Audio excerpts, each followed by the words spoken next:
Olá, pessoal, tudo bem com vocês? Vamos continuar então nossos estudos a respeito do módulo 19, que resumidamente nós estamos falando sobre divisão de números decimais, não é mesmo? Na página 462 e 463, então, nós iremos falar sobre as características do produto e do quociente de números racionais na representação decimal. Ou seja, nós vamos analisar ali as multiplicações e divisões, né? E concluir com essas características. Nós temos, então, na página 462, um resumo do que nós vimos aí nas páginas anteriores e eu vou ler junto com vocês. Diz assim: nos exercícios anteriores, você deve ter concluído que, numa multiplicação com números na representação decimal, é possível que o produto seja menor que os fatores. O que ocorre quando se multiplica um número por outro compreendido entre 0 e 1.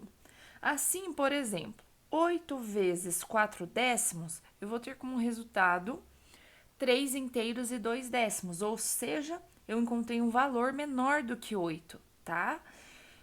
Como o segundo fator, 4 décimos, é um número compreendido entre 0 e 1, o produto será um número menor que 8, ou seja, ele estará compreendido entre 0 e 8. Foi o que eu acabei de dizer, né?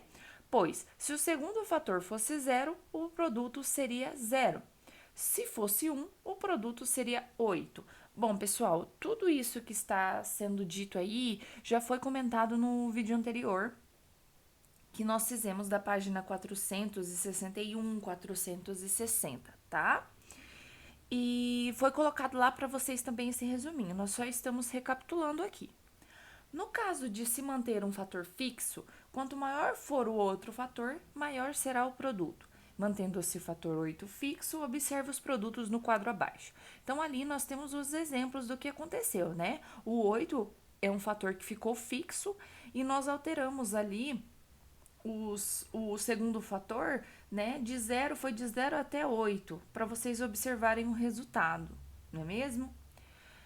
Da mesma forma, na divisão é possível que o quociente seja maior que o dividendo. Isso ocorre quando o divisor é um número compreendido entre 0 e 1.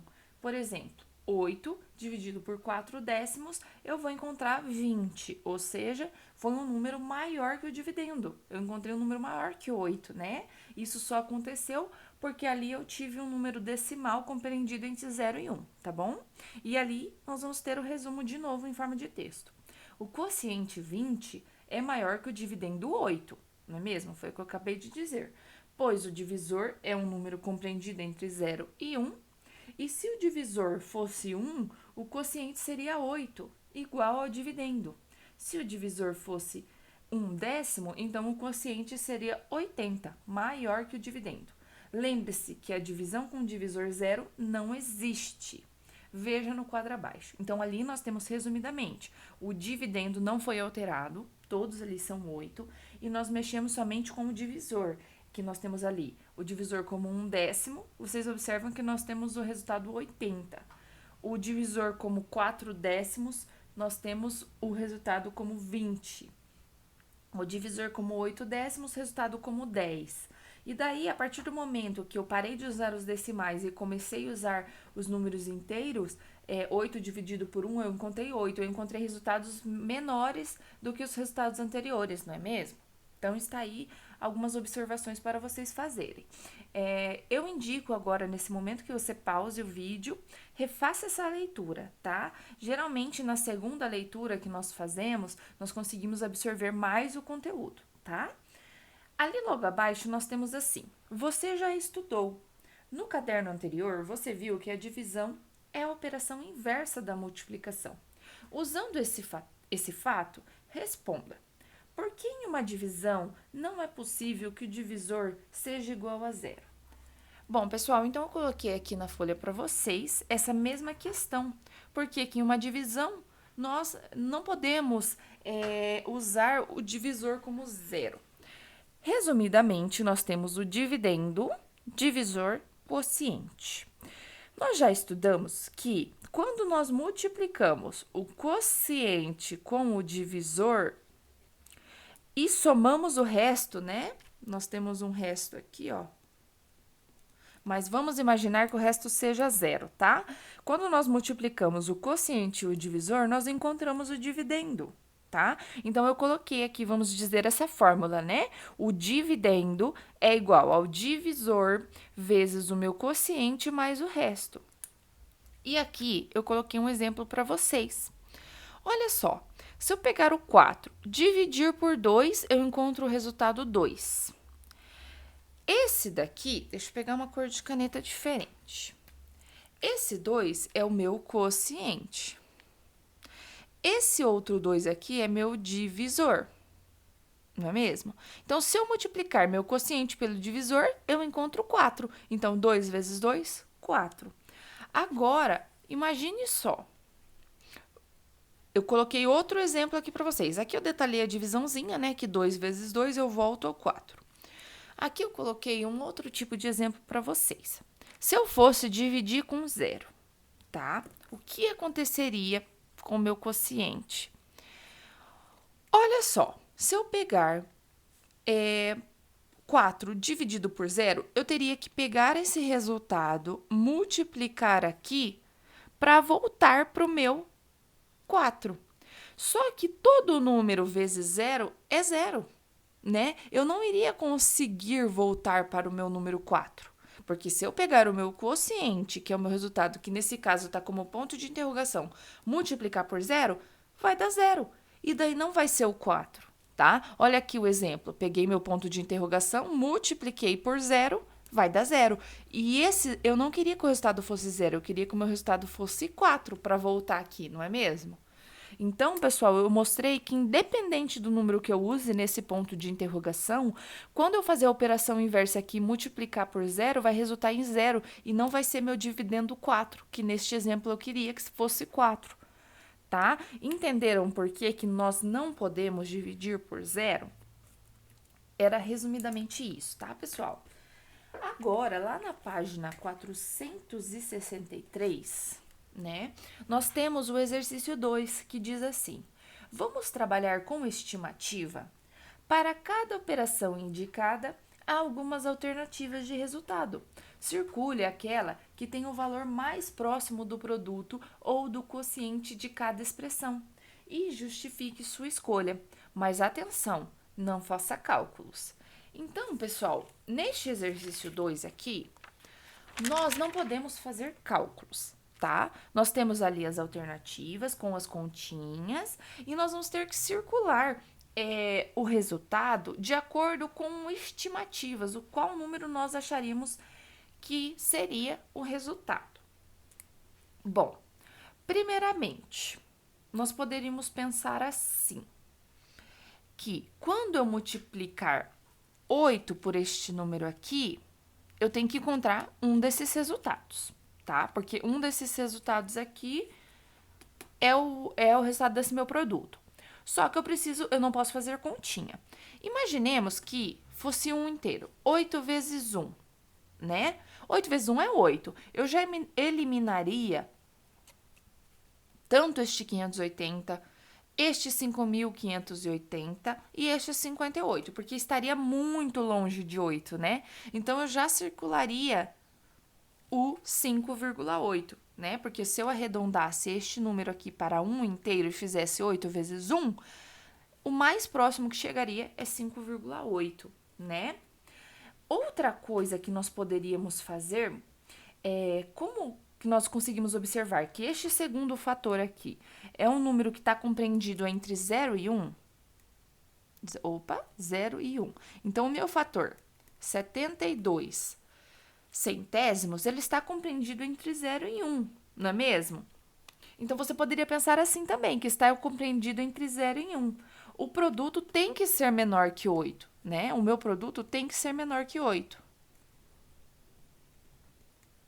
Então, por isso que eu não usaria essas outras alternativas, tá bom? Olha só a minha letra B. Ó, pessoal, uma maneira aqui de nós fazermos pode ser arredondar este daqui para 3, é uma estimativa, tá? E arredondar este daqui para 2. 2 vezes 3 é 6. Só que daí você poderia já pensar, não é 390, não é 39, ó, já posso riscar, tá? E não é 390 milésimos, tá? É lógico, pessoal, é lógico que ficou bem longe do resultado, tá? Mas é só uma estimativa, tá? Uma forma que eu poderia pensar. Outra forma que eu poderia pensar é que o meu primeiro fator, ele está compreendido entre 2 e 3. Não é mesmo? Este primeiro fator aqui. O meu segundo fator está compreendido entre 1 e 2, tá? Logo, o que eu posso pensar? 2 vezes 1, 2. 2 vezes 3, 6. O meu fator vai estar, o meu produto, ele vai estar compreendido entre 2 e 6, tá? Então, com certeza, seria o 3 inteiros e 90 centésimos, tá? Vamos para a letra C agora. A letra C, nós temos, então, o primeiro fator compreendido entre 6 e 7. Este é o primeiro fator. O meu segundo fator está compreendido entre 0 e 1. Então, eu posso concluir que o meu resultado vai estar compreendido entre 0 e 7. Também, para ficar mais fácil, nós poderíamos pensar que este segundo fator aqui, ele está bem próximo do número 1, não é mesmo? 8 décimos está muito próximo do inteiro 1, né? Logo, a gente poderia pensar que este número vezes 1, né?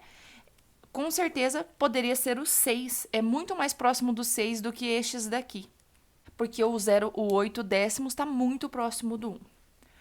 Bom, pessoal, então nesta parte aqui, D, E e F, nós vamos trabalhar com divisão, tá? Até repassei aqui para outra folha para ficar mais separadinho da multiplicação, né? Então, observem só. Ali nós temos 8 inteiro e 4 décimos dividido por, 4 décimos, tá? Nós podemos pensar que um divisor nosso está entre 0 e 1, tá? Este daqui é o nosso divisor.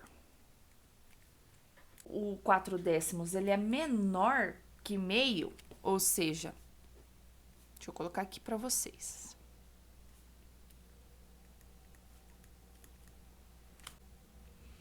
O meu quociente terá que ser maior que 16, não é mesmo? Porque se fosse meio, nós já sabemos que teria que ser 16. Mas não é meio, é menor que meio, então nós sabemos que tem que ser maior que 16. Qual o número que nós temos mais próximo de 16 aqui, né? No caso de 16, com certeza é o 20, tá, pessoal? Vamos agora para a letra E. Bom, na letra E, nós podemos pensar que o divisor também está compreendido entre 0 e 1. Novamente, entre 0 e 1. E nesse caso, nós estamos trabalhando com um centésimo, não é mesmo? Ó, décimo, centésimo, não é mesmo? Então, nós poderíamos pensar que indicaria multiplicar o nosso dividendo e divisor por 100, porque nós estamos trabalhando com centésimos para tornar eles números naturais. Um exemplo, né? 36, se eu multiplicar por 100, vai dar 3.600. 12 centésimos, se eu multiplicar por 100, vai dar 12, não é mesmo? Fica mais fácil de pensar assim. Daí, nós passaríamos a dividir isso daí, 3.600 dividido por 12, que nós teríamos 300. Qual número nós teríamos aí mais próximo do 300? O 320, tá? Tá aí uma maneira de raciocinar também. E a letra F, para finalizarmos, neste caso, como está sendo dividido por 2, nós poderíamos pensar que a metade destes 5 centésimos, não é mesmo? Então, qual seria a metade desses 5 centésimos? nós pensaríamos que é 25 milésimos, não é mesmo? E qual número que é mais próximo de 25 milésimos, né? Nós poderíamos colocar aqui zeros para podermos comparar, né, com milésimos aqui, ó. Qual número que é mais próximo a 25 milésimos? É esse 20 milésimos. Tá, pessoal? Então, só para finalizarmos, esse nosso vídeo aqui trabalhou um pouquinho mais a respeito do raciocínio lógico, né, e cálculo mental. Então, novamente, aquela dica, né? Assim que terminarem aqui os exercícios comigo, que nesse caso, se você chegou até aqui, você terminou, né? Então, eu indico que você volte, tá? Na letra A, na letra B, C, D, E e F. Refaça tudo isso. Se necessário, volte o vídeo, tá? Refaça com uma prof isso daqui, porque é natural que no primeiro momento você não entenda o que está acontecendo. É muito natural isso. Só que conforme você pratica, você vai absorvendo o conteúdo, tá, pessoal? Não se desesperem se na primeira observação de resolução você não entendeu. Continua aí firme que você vai conseguir, eu tenho certeza, tá bom, pessoal? Então era isso, até o próximo vídeo.